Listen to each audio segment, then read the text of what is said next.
மனுஷனோட பேசிக் நீட்ஸே உணவு, உடை, உறையுள் இதுதானே.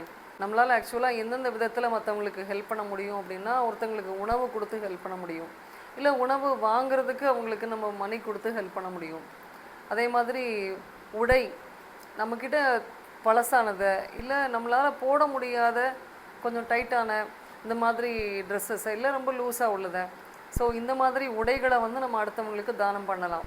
ரொம்ப கிழிஞ்ச உடைகள் தவிர அடுத்தவங்களால் உபயோகிக்க முடிஞ்ச ஆடைகளை வந்து நம்ம கொடுத்து ஹெல்ப் பண்ணலாம் அடுத்தவங்களுக்கு.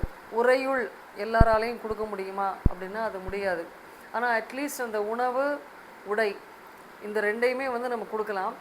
அப்போது அதனால தான் வந்து நிறைய பேர் அன்னதானம் செய்கிறாங்க. கோவில்களில், மெயினாக கோவில்களில் செய்வாங்க, அன்னதானம் செய்கிறாங்க. அது மாதிரி வஸ்திர தானம் அப்படின்றதும் வந்து செய்வாங்க.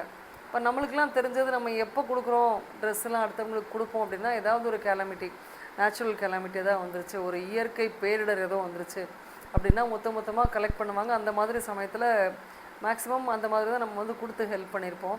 ஆனால் நானே நிறைய நாயன்மார்களுடைய ஸ்டோரி சொல்லியிருக்கிறேன்.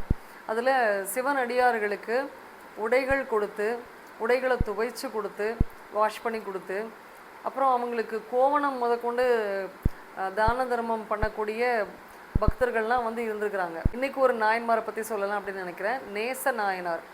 இவரை பற்றி ரொம்ப அதிகமான தகவல்கள் வந்து கிடைக்கல. இந்த நேச நாயனார் வந்து இதே மாதிரி தான் சிவனடியார்களுக்கு ஆடைகளும் கோவணமும் கொடுத்து ஹெல்ப் பண்ணக்கூடியவர். இவர் பெரிய செல்வந்தர். தன்னுடைய செல்வத்தை மிகச்சரியான வழியில் இவர் செலவழித்தார். ஏழைகளுக்கு ஹெல்ப் பண்ணார். அதே மாதிரி சிவனடியார்களுக்கு ஆடைகளும் கோவணம் இந்த மாதிரி துணிமணிகள் அவங்களுக்கு தேவையானதை நெய்து கொடுத்தாரு. இவர் வந்து வாங்கி கொடுக்கல, இவர் அவராகவே தறியில் நெய்து கொடுத்தாரு. இந்த சர்வீஸை அவருடைய ஆயுட்காலம் முழுக்க இவர் வந்து செஞ்சு கடைசியில் சிவபதம் அடைஞ்சார் அப்படின்றதான் வந்து இவருடைய ஸ்டோரியே. அடியார்களுக்கு சேவை செய்கிறது மூலமாக சிவபெருமானுக்கு அவர் சேவை செய்ததுனால அவரையும் ஒரு நாயன்மாராக இந்த உலகம் போற்றுது.